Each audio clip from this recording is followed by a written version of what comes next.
Hello, my dear learners. How are you all? I hope you all are doing good. कैसे हो? अच्छे हो? बढ़िया? पिछला वाला चैप्टर अच्छे से पढ़ा था? समझ में आया? Very good. सो बच्चों, आज शुरू करने वाले चैप्टर नंबर 7 आपकी बुक का. ठीक है? अब ये चैप्टर नंबर 7 सबसे पहले क्या है? सबसे पहले क्या लिखा है? इस चैप्टर का नाम है मेनी इन वन. अब इसमें हम क्या पढ़ेंगे? आज देखो, हमने प्रीवियस क्लास में तो हमने पूरा देखा था इंडिया क्या है, इंडिया का नाम कैसे पड़ा, भारत वर्ड कहाँ से आया, कौन से वेदा से आया, किसने दिया, है ना. बहुत सारी टेक्निकल चीजें पढ़ी थी. इसमें हम देखने वाले इंडिया के ही बारे में कि इंडिया में कितनी सारी डाइवर्सिटी है. इंडिया में अलग अलग कल्चर है, अलग अलग रिलीजियस है, अलग अलग लैंग्वेज बोली जाती है, अलग अलग फेस्टिवल्स मनाते हैं, अलग अलग वी कैन से कॉस्ट्यूम्स हम वियर करते हैं, है ना. सो कितनी सारी डाइवर्सिटी है इंडिया में, तब भी हम सब एक है ना. आप हर जगह चले जाइए, आप इंडिया में भी किसी भी स्टेट में चले जाइए, वहाँ का खाना अलग हो जाता है, वहाँ पे अलग तरीके के फेस्टिवल सेलिब्रेट करते हैं, वहाँ की लैंग्वेज अलग होती है, वहाँ पे अलग तरीके से लोग रहते हैं, है ना. तब भी हम सब क्या है? इंडियंस. हम सब भारतीय हैं, ऐसे बोलते हैं ना. सो अब क्यों बोलते हैं? इसलिए ही बोलते हैं क्योंकि हम सब हैं. हम सब में इतनी सारी डाइवर्सिटी होने के बावजूद भी हम सब एक दूसरे के साथ हमेशा हैं. तो आज हम इंडिया की ये जो डाइवर्सिटी है ना, इसी के बारे में एक्सप्लोर करेंगे कि क्या है वो डाइवर्सिटी, कौन कौन सी डाइवर्सिटी आपको देखने के लिए इंडिया में मिलती है. ठीक है, तो चलिए फिर शुरू करते हैं chapter number 7, many in one chapter name. So देखिए, आपको श्री अरविंदो रविंद्रनाथ टैगोर ने कुछ चीजें आप लिखी गई है. ओ grant me my prayers that I may never lose the bliss of my touch of the one in my play of many. And second लिखा है, the principle of unity in diversity which has always been normal to India and its fulfillment and fundamental course of his being, and it was very nature's the many in one would placed her on the show foundations of the स्वभावा and स्वभाव धर्मा. अब ये क्या कहना चाह रहे हैं? अब आपको ये लगेगा मैम ये बिल्कुल समझ नहीं आया. ये समझ कब आएगा आपको अच्छे से? जब ये चैप्टर पढ़ेंगे कि किस तरीके से हमारे इनमें इतने डिफरेंसेस होने के बावजूद भी all are in a one. Okay, first हम देखते हैं रिच डाइवर्सिटी. किस तरीके के हमारे में एक रिच डाइवर्सिटी है हम सब में. So if we travel through India by train, you will notice not only changing landscape but also many different types of dresses and food. You will hear different languages, familiar and unfamiliar, and see different inscriptions on the way. अब आप train से ही जाते होंगे, सब लोग जाते हैं train से. आपने पकड़ी ट्रेन, दिल्ली से आप गए समझ लीजिए केरला तक, या आप गए मणिपुर तक, या आप गए हरियाणा तक. आपने देखा जब एक स्टेट से अगर स्टेट टू स्टेट भी चेंज हो रहा है, देखा बिल्कुल चेंज हो गया. यहाँ पे लोग अलग तरीके से कपड़े पहन रहे हैं, अलग तरीके का खाना मिल रहा है, अलग तरीके की भाषा बोल रहे हैं, है ना. कैसे चेंज हो जा रही है चीजें. थोड़े किलोमीटर्स दूर तक ही अगर आप ट्रैवल करते हैं तो आपको बिल्कुल दिल्ली में ही अगर आप अलग अलग ईस्ट दिल्ली वेस्ट दिल्ली में भी चल जाए तो भी आपको बिल्कुल अलग चेंज नजर आता है. सो ये तो स्टेट चेंज होने से तो बिल्कुल ही चेंज हो जाता है, और होता भी है. किया है कभी, देखा है ट्रेन के बाहर हो जाता है ना, बिल्कुल. So even within our own regions, we will often came across people from other parts of India with different custom and traditions. This is India rich diversity, and it is usually the first things that strike visitor to our country. यही हम सब में है rich diversity, जो कि foreigners को और बाहर के लोगों को यही चीज बहुत अट्रैक्ट करती है कि जो इंडिया का इतना प्यारा सा कल्चर है ना, फॉरेन में ऐसा कुछ नहीं होता. कोई साड़ी, कोई अलग अलग तरीके की ड्रेसेस नहीं होती. वहां लोग सिर्फ आपको एक जीन्स टॉप नॉर्मल ड्रेस उनकी रहती है. इंडिया की तरह एक प्रॉपर जो होता है ना सेटअप, पूरा ज्वेलरी को कैरी करना, पूरे अच्छे से ड्रेस को वेयर करना, इवन इतने अच्छे से मेकअप जो इंडियन मेकअप्स रहते हैं वो फॉरेन में ऐसी चीजें नहीं रहती है. So that's why they come India to see all these things, because for them it is totally new. For you it is very common to wear sari, to wear all the jewelries and everything and look beautiful, but for them it's been very new and it's been very interesting to know all these things, and they learn about Indian culture and all these things. So we are Indian, so we have to learn first. Okay, it's our duty to learn all these things. That's why these chapters comes here in this in your book. So that's why we can aware about all these things, like about India, how their cultures, how they can able to wear different dresses and all these things. With over 1.4 million inhabitants, about 18% of the world population, such diversity is not surprising. In the late 20th century, the anthropological survey of India in a national organization conduct a massive survey called People of India project of 4,635 communities across all states of the country. ठीक है, हमारे में ये सर्वे हुआ था ये जानने के लिए। कौन सा सर्वे और किसने कंडक्ट किया था? एंथ्रोपोलॉजिकल सर्वे ने कंडक्ट किया गया था ऑलमोस्ट 4,635 कम्युनिटीज के बीच में। It counted 325 language using 25 script. It also observed that many Indians may be called migrants in the sense of people not living near their birthplaces or with their original community. बहुत सारे हमने जब ये सर्वे किए ये पाया कि बहुत सारे ऐसे लोग हैं माइग्रेंट्स है जो दूर अपनी कम्युनिटी छोड़ के किसी ना किसी रीजन की वजह से यहाँ काम के या किसी भी रीजन की वजह से यहाँ पे आए हैं। सो आप देख सकते हो इंडिया में कितने ट्राइब्स, कितनी कम्युनिटीज, कितनी लैंग्वेज, कितने स्क्रिप्ट्स है।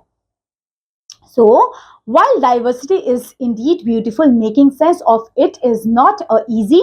Over a century ago, the British historian Vincent Wills wondered how in the faces of such varying diversity can a history of India be written. The answer to the query is found the fact that India is offer unity in diversity. What it mean by unity in diversity? How shall we precise and express this unity or the meaning of one?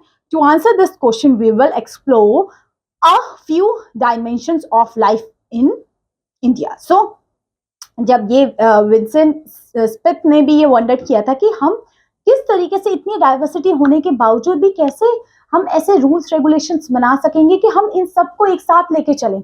बहुत difficult होता है ना, क्योंकि हर अलग अलग अब हमने कोई रूल्स, अब सबके लिए हमें रूल्स बनाने पड़ेंगे, सबकी अपलिफ्टमेंट को लेके चलना पड़ेगा। So it's very difficult, but India ने वो कर दिखाया है ना।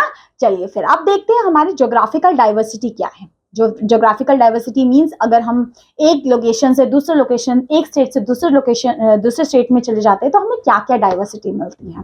So India is a country of enormous size and diversity. India में एक अलग साइज है, इंडिया का एक बहुत बड़ा साइज है और उसी साइज के हिसाब से जितना बड़ा साइज है उतने बड़ी डाइवर्सिटी है। The mountain regions in the north comprises of many peaks and valley. North में आपको माउंटेन्स मिलेंगे और उसमें बहुत सारी आपको। Now, my dear learners, we will see geographical diversity. Geographical diversity क्या होती है कि किस तरीके से हम अगर एक स्टेट से दूसरे स्टेट में जाते हैं तो किस तरीके की हमें डाइवर्सिटी देखने के लिए मिलती है, विभिन्नता देखने के लिए मिलती है। So India is a country of enormous size and diversity. India एक बहुत बड़ी कंट्री है जिसमें बहुत सारी डाइवर्सिटी है। The mountain regions of north comprises of many peaks and valley. अब नॉर्थ में आपको क्या मिलता है? बहुत सारे पीक्स एंड वैलीज देखने के लिए मिलते हैं ना हिमालयन रीजन्स में। The plain of Ganga and the Indus are the most densely populated area of the earth. So Ganga river के किनारे ये प्लेन एरियाज होते हैं, ये बहुत पॉपुलेटेड होते हैं। नॉर्थ साइड आपको हिमालयस रीजन्स माउंटेन मिले, उसके नॉर्थ के अगर आप नीचे थोड़ा जाएंगे वहां आपको गंगा रीजन मिलेगा, वहां पे बहुत सारी पॉपुलेशन मिलेगी आपको। Most of the regions is a fertile track. So जो गंगा वैली वाला रीजन है ये बहुत फर्टाइल है, यहाँ पे एग्रीकल्चर बहुत ज्यादा होता है, यहाँ पे बहुत सारे लोग रहते हैं, जो आपको पंजाब, हरियाणा, यूपी वाला एरिया आता है। The Sindhu Rajasthan desert separated the lower Indus Valley from the Gangetic Valley. The northern part are marked out of the southern India by the Vindhya and Satpura mountains. With a wide range of climatic conditions, India has a rich and varied flora and that is plants and animals. So यहाँ पे आपको India में बहुत तरीके की plants, animals, flora, fauna मिलेंगे, क्योंकि यहाँ पे जो गंगा वाला रीजन है ये बहुत फर्टाइल है, यहाँ पे बहुत सारे नेशनल पार्क्स है, वाइल्ड लाइफ सेंचुरीज बनाई गई है। तो of course we have a very rich geographical diversity. Next, economic diversity क्या होगी? रिलेटेड टू इकोनॉमी, पैसों से related. So economic differences between people means the differences in the amount of money or wealth they have. अब economic differences आएंगे, economic differences अगर कोई बोले, economic मतलब होता है पैसों से अगर हम डिफरेंस कर पा रहे हैं तो, जैसे इकोनॉमिक डिफरेंसेस में इंडिया में पैसों के उसमें भी डिफरेंसेस होते हैं ऑफ कोर्स। अब जो हायर क्लास सोसाइटी है, they live different types of lifestyle as compare to the middle class society, as compare to the lower class society, of course according to their economy. Economic पे ये सब चीजें based होती है। People are rich if they have lot of money, of course, if I have lot of money I be rich, if I don't have money I don't be rich. Okay, people are poor if they have a little money which is not enough to give them food and decent life, of course. Okay, it just depend upon the money you have. ज्यादा पैसा है तो आप rich हो, कम है या बिल्कुल नहीं है तो आप पुअर हो। ठीक है, तो ये इकोनॉमिक डाइवर्सिटी है। इकोनॉमिक के टर्म्स में भी बहुत सारी डिफरेंसेस हैं। ठीक है, किसी के पास बहुत ज्यादा है, किसी के पास उससे कम, फिर उससे कम, फिर उससे कम, फिर उससे कम, फिर उससे कम, फिर किसी के पास है ही नहीं। So the differences in the amount of money are visible in their differences in cloth, lifestyle and their food habit. Of course अगर किसी को आपने देखना है कि वो कितना इकोनॉमिकली अपलिफ्टमेंट है, उसके कपड़ों से, उसके खाने से, है ना, उसके लाइफस्टाइल से हमें पता चल जाता है। So economic differences led to inequalities, making people rich and more and many poor. इसमें क्या होती है, फिर indifferences आ जाते हैं। इकोनॉमिक डाइवर्सिटी से क्या होने लग जाते हैं, डिफरेंसेस आने लग जाते हैं, अमीर गरीब के बीच में डिफरेंस आ जाते हैं फिर। तो यही है इकोनॉमिक डाइवर्सिटी, मीन्स पैसों के टर्म पे हम डिवाइड कर रहे हैं लोगों को, है ना। जो ज्यादा पैसा कमा रहा है वो रिच हो रहा है, जो नहीं कमा रहा वो पुअर हो रहा है, इस तरीके से। नेक्स्ट है बेटा रिलीजियस डाइवर्सिटी। ये क्या होती है रिलीजियस डाइवर्सिटी? रीजन्स के अकॉर्डिंग देख रहे हो, Hindu, Muslim, Sikh and Christians. ठीक है, तो ये हमारे रिलीजियस है, main 4 religious. So India has been a home to different religious from olden times. The most ancient religion, the most ancient religions of India is Hinduism. ठीक है, हिंदू हम मानते हैं कि भारत का एक सबसे मोस्ट एंशियंट पुराना रिलीजियस है। Other main religions that thrive in India are Islam, Christianity, Buddhism, Jainism, Zoroastrianism, Sikhism, etc. तो ये सारे रिलीजियस है। इस्लाम, Christianity, Buddhism, Jainism, Zoroastrianism and Sikhism, etc.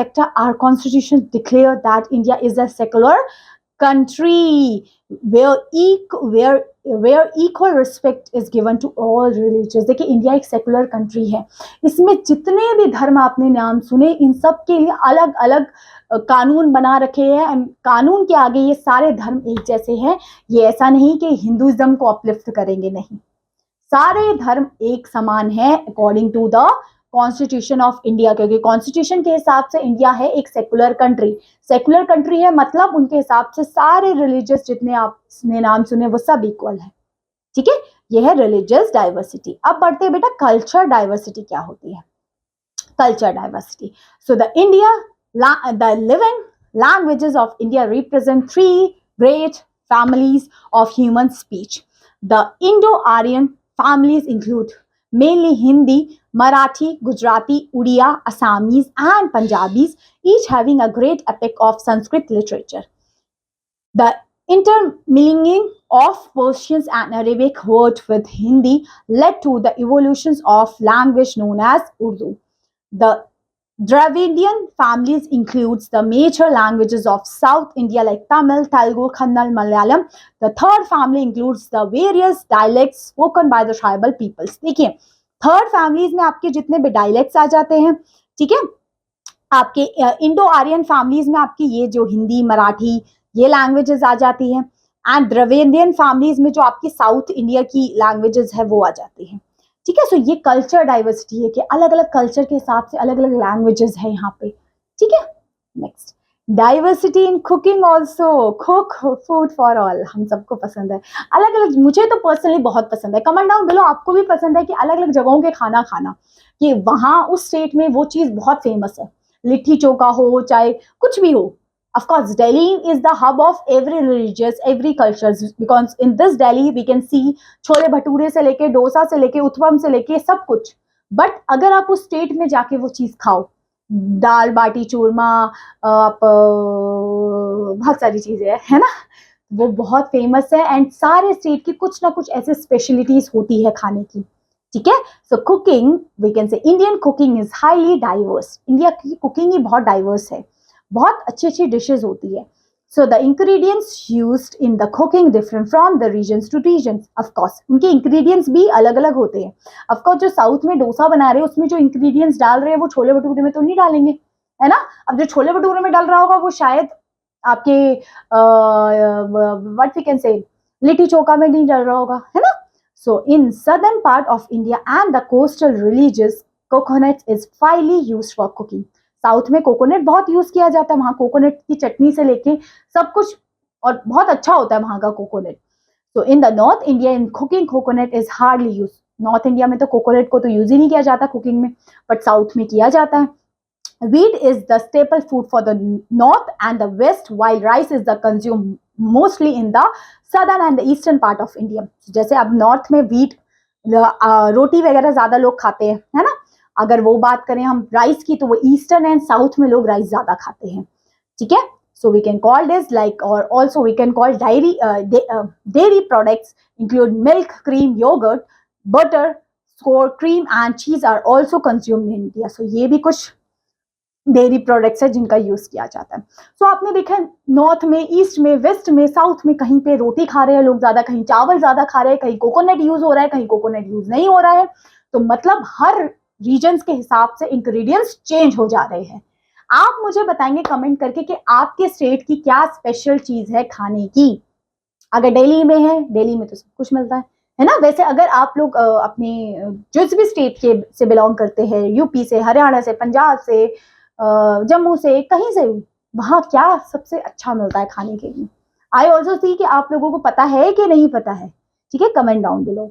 So the number of different dishes and preparations you can taste in India must be in their thousands, if not lakhs. Yet certain food grains are common to almost every part of the country.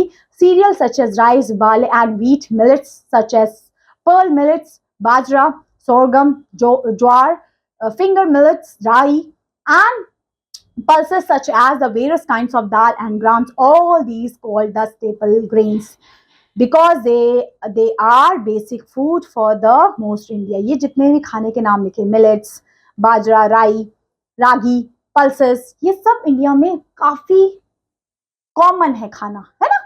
So similarly, some common spices such as turmeric, cumin, cardamom, gingers are also being throughout the country. We can use all these ingredients to make our food very delicious. So we could continue this list with some more vegetables and some common oil etc. So ये देख रहे हो आप सारी चीजें। तो राजमा यहाँ पे ज्यादा लोग खाते हैं, ठीक है, मूंग दाल, चना दाल, उड़द दाल, जावर, ओके, राइस, मसूर दाल, बासमती। सो ये सब अलग अलग जगहों पे देख रहे हो, अलग अलग चीजों को लिए वो चीज फेमस है, तभी कहते हैं कुकिंग में डाइवर्सिटी है। Okay, so we can see how the same ingredients unity can be used in number of combinations diversity to appear in endless variety of dishes. तो आप देख रहे हो कितनी अलग अलग डिशेस बन रही है यहाँ पे। तो यही है यूनिटी इन डाइवर्सिटी। अब देखते हैं टेक्सटाइल एंड क्लोथिंग। अलग अलग क्लोथिंग भी है क्या? नॉर्थ में अलग कपड़े पहनते हैं, साउथ में अलग, ईस्ट में अलग, वेस्ट में अलग। बिल्कुल सही सुना आपने, ऐसा ही है। सो देखते हैं क्या है उसमें। So every regions and communities in India have developed. I think मुझे इसको पार्ट 2 में करना चाहिए। लेट मी सी। सो यहाँ तक ही था part 1, diversity in cooking, because video is more than 1 hour. So I will continue textile and clothing in another part. So my dear learners, in this part we are covering from this only. The next part, textile and clothing, we will cover in the next video or the part 2 of this chapter. Okay. So for today's class, thank you so much for watching this video. Have a good day and revise this chapter well. This is the part 1. I will covering part 2 in the next video for that. Okay. So take care. Have a good day. Bye bye.